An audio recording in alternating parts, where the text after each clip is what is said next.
in the world is this? I don't even know. I don't even recognize this person. But guess what? I graduated Airborne School, y'all. So if you are watching this video and you want to know all about Airborne School, make sure you subscribe, first of all. Give this video a like. And if you have any questions, comments, or concerns, leave them down below and I will get back to you. Listen, y'all, I graduated Airborne School. I went to Airborne School. June 5th was my report date, which was on a Friday. Saturday, Sunday, we had accountability formation, but since I'm an officer, I only had to do the one accountability formation. And if you are a staff sergeant and below, you have to do 2 formations, one in the morning, one in the afternoon, that Saturday and Sunday. But I'm going to tell y'all all about it. And if you still have questions, then comment them or leave them down below and I will get back to you as soon as I can. All right. So without further ado, we'll go ahead and I will tell y'all all about my experience being in the Airborne School.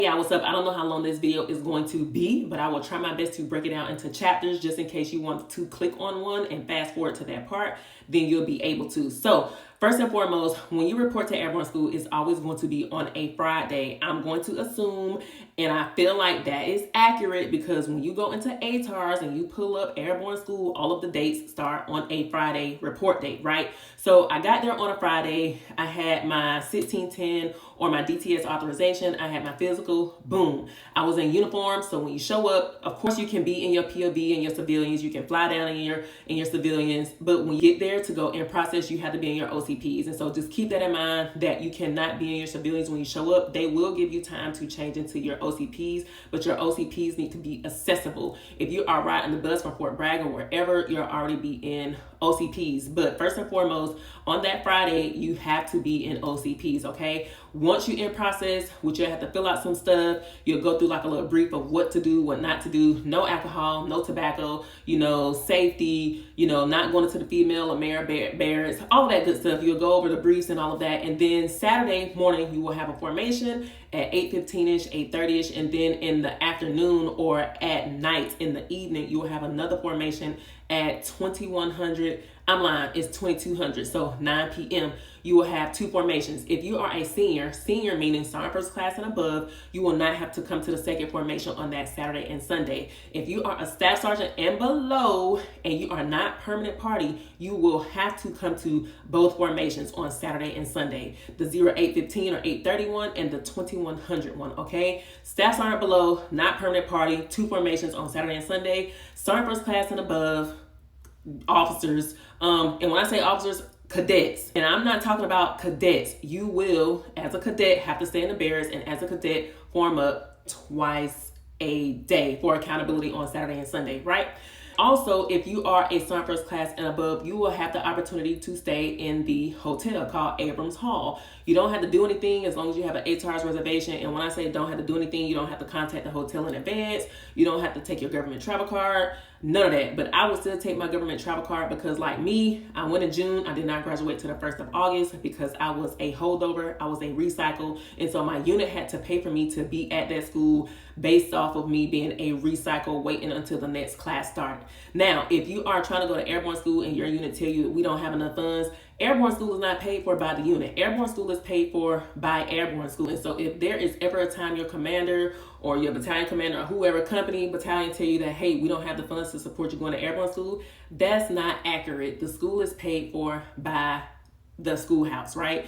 Again, I was a recycle. I had to wait and be there for an additional 2 weeks because it was the summertime and all of the black hats were on a summer break. And so I had to contact my unit and be like, hey, can y'all pay for me to stay here for 2 weeks? Now, had my unit said no, I would have to have paid out of pocket, or either I would have had to leave. And then if I would have left, I would not have been able to be a recycle starting back at week 2. I would have had to start back at week 1, which is ground week, okay? So now that I have Friday reporting, the uniform, the rank requirements, boom, boom, boom, what you need, which is your 1610 DTS authorization and your physical. We got that out the way, the formations on Saturdays and Sundays. Now we are going to start with day 1. Day 1, week 1, ground week. And so ground week, day 1, you will go do your 2-part assessment. The 2-part assessment consists of the flex arm hang.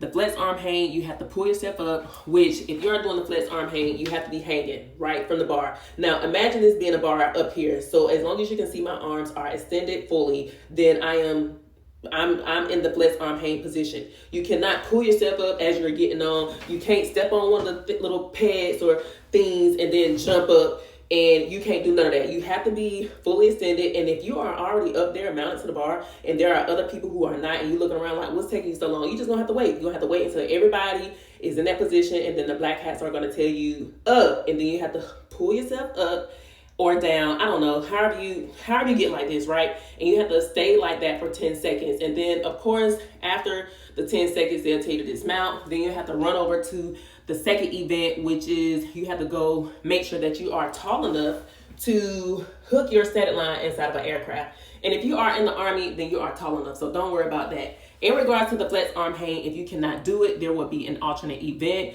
I don't know what the alternate event is called, but you basically have to step on, it's kind of like a scale, and then like pull yourself down. And as long as you can hold that for 10 seconds, it's 30% of your body weight. And if I can do it, you can do it. I weigh 170 pounds. I'm 5'11". I'm really teeny. But regardless of how much you weigh, it's 30% of your body weight. So you just pull yourself down, hold it for 30 seconds. It's boom, you good. You got day one, the 2-part assessment out the way. There's no A and T. There's no essays that you have to write. Boom, you good, right? After that, you will form up as a company, and the company typically consists of between 400 to 500 soldiers. And so y'all will all form up. Now, depending on how many people you start out with on day one, there's going to be some people who's going to fail because they did not complete the assessment or whatever, and then your class size is going to get smaller. It is what it is, because it's going to happen in week 2 and in week 3. Whatever number you start off with, you won't end with. You start off with, let's just say 500. By the time you graduate, it won't be 500 people, okay? And I hate to say that, but that's just what it is. That's the truth. And so we will form up, we will, get information, and we will run back to the company area to where we can go get released for breakfast. Now, if you're a senior, you can leave, you can get in your POV, and you can drive back to the hotel, or you can drive somewhere to go get breakfast, or either you can eat at DFAT. If you are, in the barracks, regardless if you're a cadet or whatever your rank, you have to go eat at the DFAT. The DFAT food is really good. Even though I was a warrant officer and I was able to drive my POV, the one time that I did drive back to the hotel, got some breakfast, 20-30 minutes had already passed, you know what I'm saying? And then you have to be back by a certain time. And so if you are an officer and you do want to drive back to the hotel, you do have that option. If you want to go grab food from the PX, you have that option. They have Chipotle, they have Tropical Smoothie or Tropical Cafe. They have, I forget that place where they sell Panda Express. They have that. They have different options, but by the time you go get breakfast or lunch, the lines are long, and as soon as you finish eating, you have to be back. And so what I did after the first time, I went back to the hotel. After that, I just ate at the DFAT. I just did the right face, went to DFAT with the company, and I was good to go. The food was good, no complaints. And then on the weekends, you can eat at the OCS DFAT, regardless of what your rank is, okay? If you are a soldier, though, and you don't have a POV, you can probably communicate with somebody to give you a ride. But what I seen was a lot of DoorDash, a lot of Uber Eats, because the soldiers didn't have a vehicle, or they didn't have nobody to take them to the OCS DFAT. And so you do have that option if you stay in the barracks. So now that we have the eating and how that's going to go, it's going to be like that the first and second week. The third week is something completely different. For the most part, we were eating MREs for jump week. But now that we have the eating part, the DFAT, the OCS and stuff out of the way, we are going to talk about PT. And so being that the assessment was on a Monday, we did not run, but again, we do run to the training site, right? So on Tuesday, we did the preparatory drills, and we did like regular PT, which consists of like the half jack, the mountain climber, the VIA, those type of exercises. And depending on what platoon you are in, like first and second is considered to be first section. Third and fourth platoon is considered to be second section. So depending on what section you are in, they will tell y'all first and second platoon fall out over there by the pull-up bars. And so first section, which is first and second platoon, will fall out, go to the pull-up bars, and we will do pull-ups, push-ups, squats, and all of that. Third and fourth platoon, which consists of the second section, will be doing like the regular exercises like I just told you, the mountain climber, the half jack, boom, boom, boom, right? And then once they got finished, we would alternate, and then we would go over there and do those exercises, and then they would come to the pull-up bars. And so that's what we did on Tuesday and Thursday. On Wednesday and Friday, we did a 2-mile run, 2.5-mile run. It just depends on your company commander and what they feel like running. They might do 2 miles, they might do 2.5, but either way, they're no longer than 2.5 miles. The pace was between a 8:30 to a 9:15 pace. And so if you can't run that pace, then try to start working on that right now. What happens if you fall out of a run? You will get a spot report. You'll get a spot report, which consists of your name, your rank, your roster number. And so for me, I was Alpha 106. Alpha means I'm an officer. Number 106, I was the 6th person in the platoon. And I ended up being a Tango because I was a recycle for Tower Week. And so that's pretty much what the runs and the PT looks like. Now, going into the second week we will do PT. For the second week, we ran on Monday, Wednesday, and Friday. And then we did the regular PT on Tuesday and Thursday. All right. And so again, the run time is pretty much, the run pace was pretty much the same. The run mileage was pretty much the same, 2 miles to 2.5 miles. And so that's what we did in the second week. And the second week is considered to be Tower Week. Now let's go back to week 1, right? Week 1 is considered to be ground week, and ground week, you do everything on the ground, right? And so we have to work on our PLFs, which are our parachute landing falls. We're just doing everything on the ground, and that's Monday through Friday. Not nothing that is hard, and it's nothing that you can't pass. And if you want to understand what a PLF is, then go to my reel. I'll link it down here below. And I was actually practicing working on my PLFs while I was a holdover, okay? And so that's pretty much what week 1 consists of. And then week 2, your entire week. So week 1, you have to jump out of a tower. It is a 35-foot tower. And when you go to week 2, you'll be jumping out of a 35-foot tower also. So basically you good. You got week 1 out the way. You're going into week 2, which is considered to be Tower Week. You'll go through your accountability formations. You'll go through your PT. You'll get released for breakfast. You'll have to be back by 8:15, 8:30. You'll form up. You'll run over to the training site. So based off the Airborne School, you run every single where you go. Every single where you run. Every time we got finished with accountability formations after breakfast, right face forward march double time. After we got finished with training and we were getting ready to go head back to the DFAT for lunch because it was 11:30, right face forward march double time. After we came from out of the DFAT, we had to run from out of the DFAT. When we formed up after we ate lunch at the DFAT, we had to right face forward march double time to get back to the training site. Once we completed training at the end of the day, which was 16:30, 1700, we had to right face forward march double time to get back to the company to go eat dinner. And then after you eat dinner, you are released. That is every day, week 1, week 2. All right. Now, week 2, which is considered Tower Week. Of course, we're doing the PT on Monday. We're running 2 miles, 2.5 miles. After we come back from PT, we are doing our accountability. First of all, I should have brought my Stanley Cup in here because I'm so freaking thirsty, y'all. And y'all know how I love my lippy lip gloss, so I had to reapply. But after we eat breakfast, regardless if you go back to your hotel or you go eat at the DFAT, we will form back up because at this point it's like going on 8:30. We'll form up. We will right face forward march double time across the street to go do Tower Week. Now, Tower Week consists of doing 4 jumps, right? You'll do your Hollywood. You'll do your Hollywood partial, your Hollywood total, your combat partial, and your combat total. So, and you have to do that on both sides, the left door and the right door. And so you'll do that. And what I mean by your Hollywood, you'll understand what they mean when you go to Airborne School. Basically, your Hollywood jumps and your combat jumps. Your Hollywood is just your parachute and your reserve. Your combat jumps is your parachute, your reserves, and your rucksack and your weapon. Okay. And so you'll have to go up the stairs, flight of stairs. Again, it's 35 feet. I think I posted some videos, or if not videos, some pictures. And if not, I can leave the pictures here. I think I still have them of what the tower looks like or how tall the tower looks like. But if you just go to Instagram or TikTok, you'll see you'll see how tall the tower is. But again, it's 35 feet. So on the left door and on the right door, you have to do 2 Hollywoods total partial and 2 combat total partial jumps out of each door. And so if you are an officer, just know that you will be the one jumping out first, okay?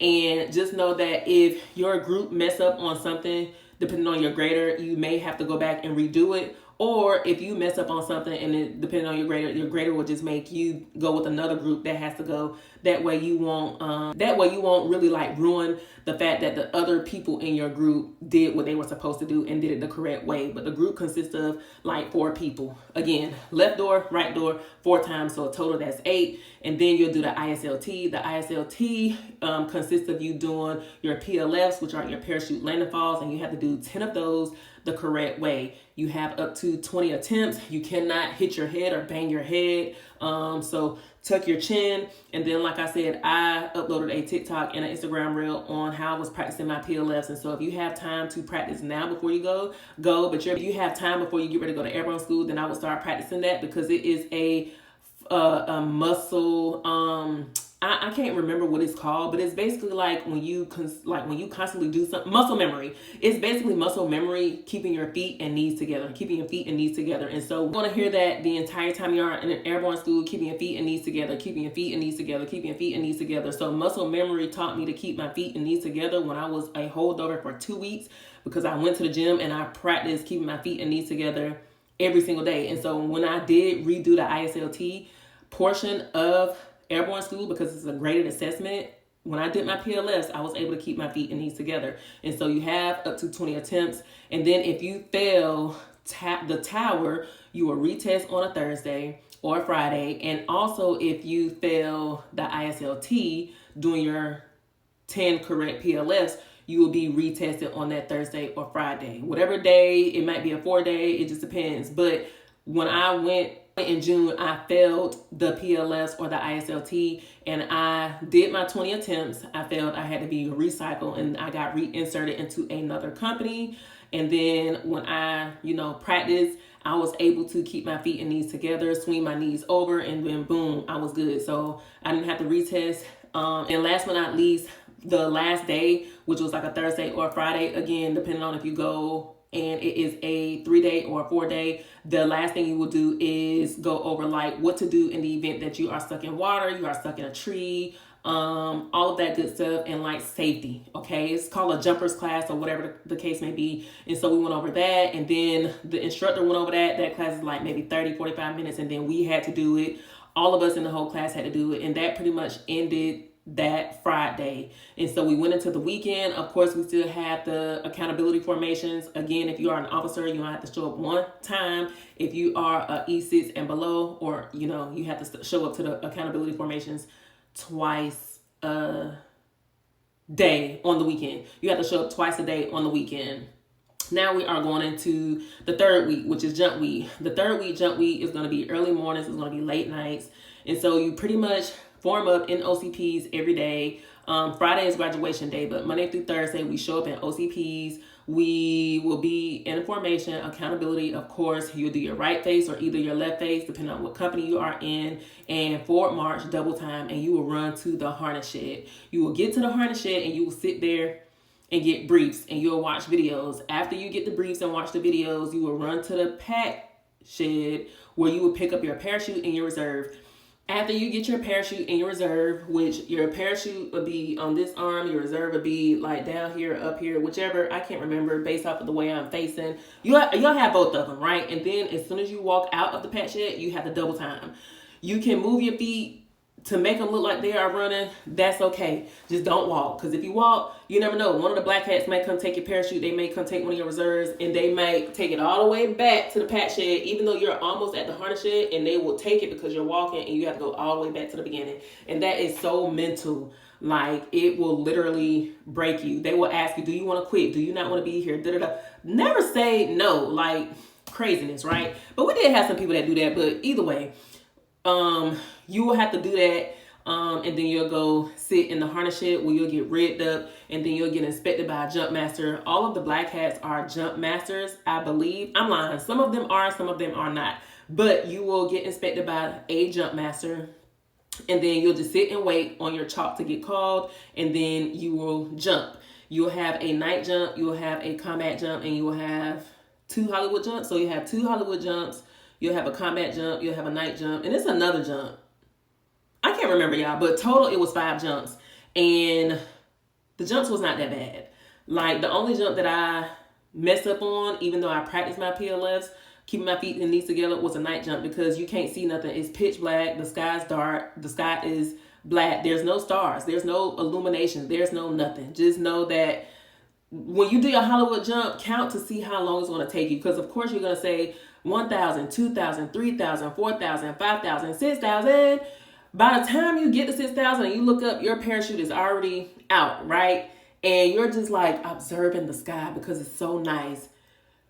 5 seconds later, you got to start pulling your slips because you about to hit the ground. Like, it happens so fast. And so don't get up there and be thinking you got all this time in the world to gaze at the sky and look at the beautiful clouds. You don't. You need to be ready to pull your slips down, keeping your feet and knees together, bent, so when you hit the ground. And so when I did my night jump, I felt like I pulled my slips too soon. I felt like I pulled my slips as soon as the parachute came out. And I was basically like holding my slips, which holding the slips was not the issue. I think being that I held them for so long, I was not able to slow myself down. Like, I was already in that position for so long that the parachute was just basically at whatever speed it was at. But had I gave it some time and then I slowly started pulling my slips, I felt like I would have slowed down a little bit to where I wouldn't have hit the ground as hard. Again, I could not see. So my knees came up in my face and my nose. My night jump was the worst jump, but it wasn't that bad because I didn't get injured. I did not hurt myself. But I absolutely love my day jumps, even the combat ones. It was so easy. It was so, I wouldn't say easy, but it wasn't hard. I liked jumping out of the aircraft the 5 times that I did jump. The thing that I didn't like was just sitting in the harness.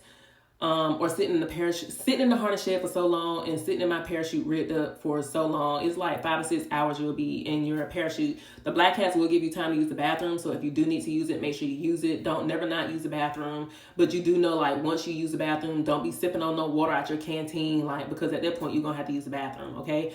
I was the second jumper from 2 of my jumps. Another jump, I was like almost at the back end. Either way, I didn't have an issue jumping out because at this point, I had to pee so bad on the first jump, even though I was a second jumper. I just wanted to get out the aircraft and pee. So you will be jumping out of C-17 or C-130. Both of the aircrafts are nice, but of course the C-130 can hold more people, which means that the chalks go by faster, which means you don't have to sit in the harness shed and your parachutes as long, right? And then that Friday, we had accountability formation. The soldiers had to make sure that they cleaned the barracks. We went and had breakfast. We came back. We rehearsed. We rehearsed for the actual ceremony. We did the ceremony that lasted like maybe 30, 45 minutes. And then we ran back to the company to where we could purchase, like I showed y'all my pictures, we could purchase pictures, we could purchase shirts. And that was pretty much it. We got our certificates. We got our jump log. We got like our orders and all of that. And boom, that's it. That's Airborne School. That's Airborne School, y'all. It was not hard at all. I mean, I know I was a recycle. I know I failed the ISLTs and the PLFs, but everybody are not good in certain areas. You know what I'm saying? There are a lot of people who went through every week and they made it. And there are people who did not do every week and they got recycled or either dropped. And so someone else's failures does not mean that you should take what they failed or how they feel or what happened to them, because a lot of people be like, well, oh, I don't want to do that. My uncle said he got injured. If your uncle got injured, that means he didn't do something right, okay? Or, oh, I don't want to do that because why? What is it going to do for me in my career? You sound crazy, okay? Being in the military and career progression is all about doing things outside of the norm, going above and beyond, showing that you can do something that somebody else is not willing to do. So when you do get looked at for a warrant officer, or when you do get looked at for whatever it is, you can be, you can stand out. You can show that you went to Airborne School. You can show that you went to Air South School. You can show all of these different things that you have done. So don't let nobody talk you out of going to Airborne School because they don't want to go. Don't let someone else's fears. Like, you might be afraid of heights, but when I tell you you're gonna get in the airplane and it's gonna be so quick. First of all, every time I jumped out, my eyes was closed. I was like, 1,000, 2,000, 3,000, 4,000, 5,000, 6,000. And then I open my eyes and I look and I'm like, oh man, this is beautiful. But then you got the black hats on the ground and their blowhorns talking about, pull your slips. What are you doing, soldier? Watch out. Where you going? You know, pull your slip over here. You about to run into somebody else. And I'm just like, oh shoot, I forgot I had to do all of that. It happened so fast. So if you're afraid of heights, it's not bad at all. It's like you going down a water slide. It's like you get on the slide and you're already at the bottom. It happens so fast. So don't let your fear of heights stop you from being airborne qualified or getting that certificate or setting yourself aside from your peers, because there are a lot of people who do it and there's a lot of people who don't. So let's just say you're competing for something. That person might have Airborne School. They might have Air Assault. They might have Pathfinder, and you ain't got nothing.